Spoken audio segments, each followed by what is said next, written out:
こんにちは、ネイジの猪俣です。こちらのチャンネルは旅や日常の Vlog を配信するチャンネルです。今回の動画はヘルシンキ滞在中に1日観光したエストニア・タリンを紹介します。船のチケットの取り方と、あと現地の手芸店とか旧市街など紹介しますので、よかったら最後までご覧いただけると嬉しいです。フル動画はメインチャンネルの方で紹介していますので、よかったらそちらの方もご覧になってください。それではチケットの取り方から紹介していきます。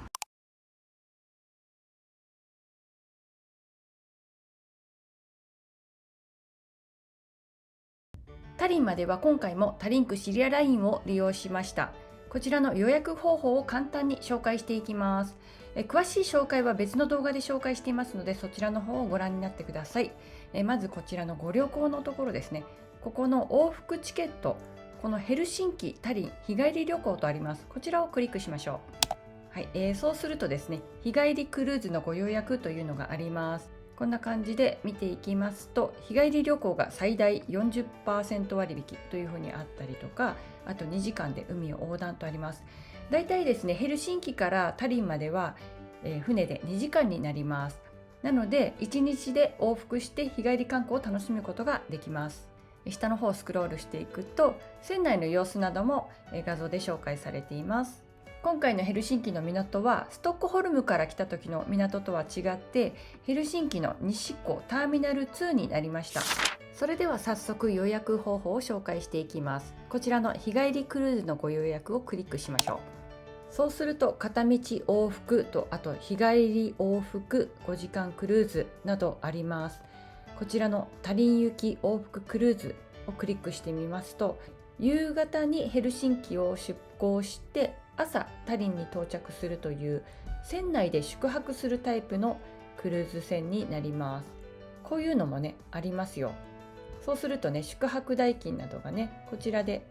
節約することができます。あとは日帰り往復というのもありますので、こちらを今回は利用しました。日帰り往復はですね、自分で時間を決めることができます。出発の時間と帰りの時間ですね。こういう感じで自分で組み合わせて使うことができます。ご都合のいい時間で合わせてみてください。意外とですね、この朝早く出港して夜遅く帰ってくるっていうのが人気なんですけれども、私はねちょっと早起きがあんまり得意ではないので、こういう10時半お昼ぐらいに到着するようなもので、遅い時間に到着するという船にしました。結構ね遅い時間心配されると思うんですけれども、時期によっては夜はね意外と明るかったりして、私はねこの時間でも問題なく帰ることができました。でも心配な方はちょっとねやっぱり少し早めの時間をおすすめします。帰りねこの7時半ぐらいがやっぱり安心かなっていうふうに思います。タリンの方もお店の方がだんだん閉まってきますので、私はね一番最終便にしちゃったんですけど、1本前がおすすめです。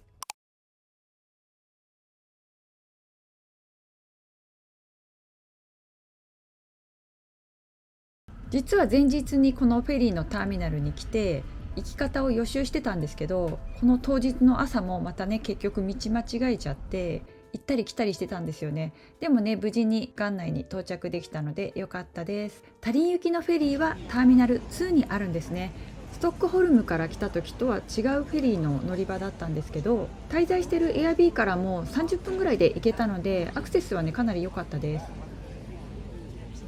今回もタリンクシリアラインを使いました。往復で42ユーロぐらいで、日本円だと6400円ぐらいになりました。だいたい30分ぐらい前に乗船できたので、早速中に入りました。でタリンまでは2時間なんですけれども、船の中に免税店が入ってるんですよね。なので結構ね退屈しないであっという間に2時間過ぎていきました。免税品はムーミンの他にももちろんねマリメッコもたくさん売ってました。もうねすでにアウトレットでお買い物してたので、もうここではねお買い物しなかったんですけど、金額サーチだけはしておいたんですよね。意外とねアウトレットと変わらないか、少しね安いかなっていうものもありました。マリメッコっていうと可愛いウニッコのイメージが強いんですけど、結構このヘルシンキに来てからラッシーマットっていうんですけど、このデザインを見ることが非常にね多かったですね。ちょうど季節的に春だったせいか、こういうね明るめなひまわりみたいな柄の新作とかも並んでました。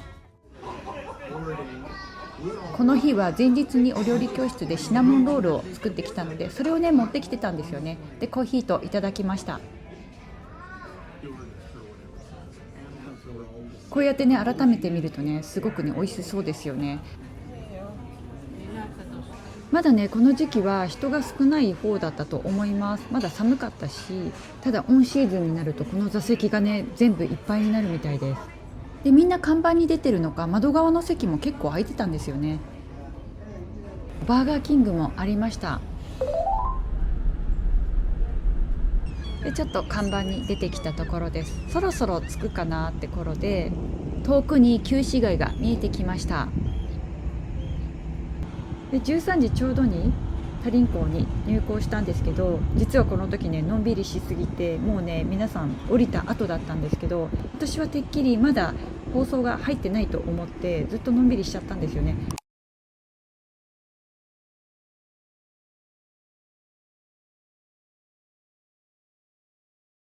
でタリンクシリアラインが到着したのは D ターミナルになりました。ここからね市街地までは結構ね歩きます。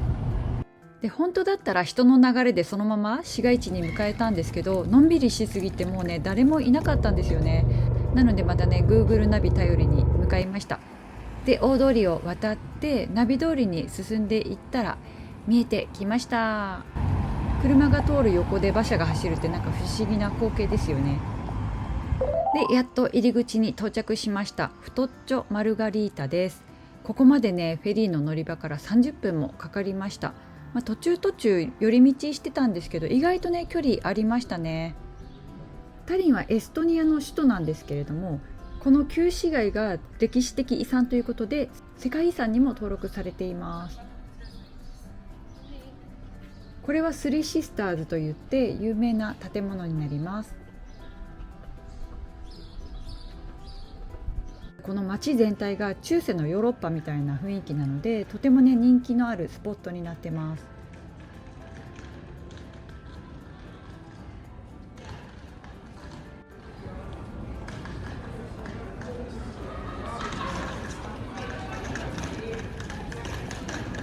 でこちらは市庁舎になります。今回タリンでは建物の中に入ったりそういう観光はしなかったんですけど、外回りだけぐるぐる回ったり景色を楽しんできました。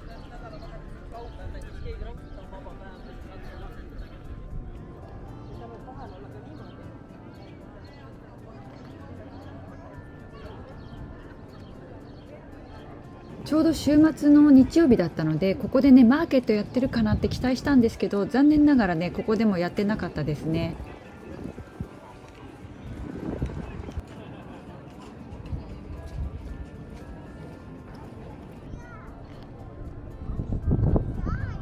ちょうどね目の前の上にある展望デッキまで向かっていきます。タリンは高台からの眺めが素晴らしいっていうことで結構インスタでも紹介されてたんですけど、ただねここまでの道のりがちょっと長かったです。結構タリンでは歩きました。でさっき遠くから見えた高台のところまで来ました。朱色の屋根とちょっとね淡い黄色の壁になってますね。ヨーロッパは意外とこういう赤い屋根が多いような気がします。タリンは街並みを楽しんだだけでこういう建物の上に登ったりとかはしなかったんですけど、インスタとかで見てるとこの建物から見る景色とかインスタ映えするスポットが結構あるみたいでした。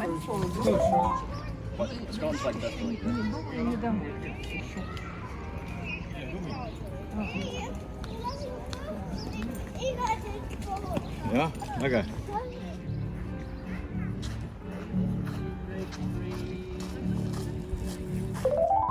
このね印象的な建物なんだろうって思ってたら、19世紀に建てられたロシア正教会の大聖堂だそうです。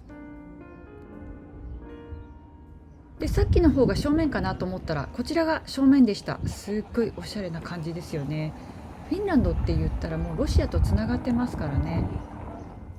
ここの建物ちょっと変わってたんですよ。3つね並んでてなんかトーマスみたいですよね。顔みたいに見えます。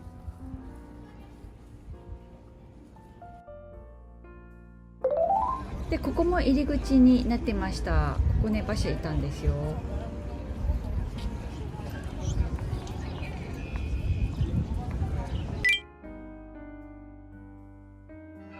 回のタリンの1日観光でちょっとね失敗したなって思ったのは時間配分なんですよね。旧市街地自体がとても狭いので一周するともう結構すぐ回れちゃうんですけど、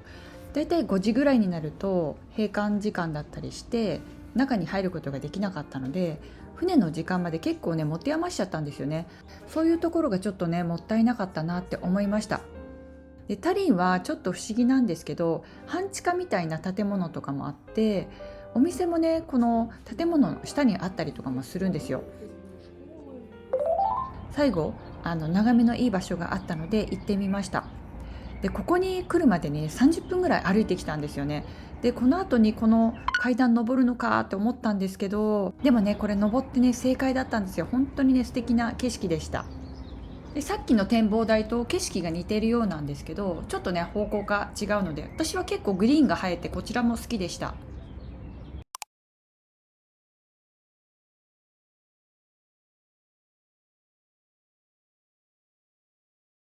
エストニアといえばリネンの国でもあるので、ここでもね手芸店とか探してみたんですよね。でハンドメイドショップとかもあったんですけど、実際に布が販売されてるお店もあったのでそこを覗いてきました。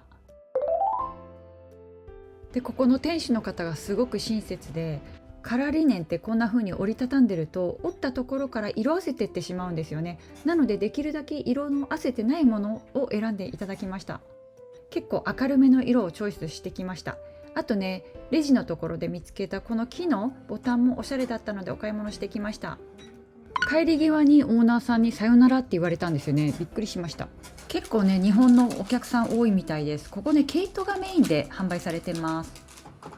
船の時間は10時だったんですけど、この旧市街からターミナルまでだいたい歩いて30分ぐらいかかるので、ターミナルの近くでご飯食べようと思って早めに戻りました。船のチェックインが9時45分で意外と早かったのですぐね乗ることができました。船から見た夕日もすごく綺麗でした。帰りの船は座席がほとんど埋まってて、で疲れて私もね寝ちゃったんですよね。ヘルシンキに到着したのはもうね1時近かったんですけど、暗い夜道を覚悟してたんですけど、意外とね街中ライトアップされてて明るかったので怖くなかったんですよね。そして次の動画がいよいよ最後の動画、ヘルシンキ観光編になります。よかったら次回の動画も楽しみにしていただけると嬉しいです。最後までご視聴いただきましてありがとうございました。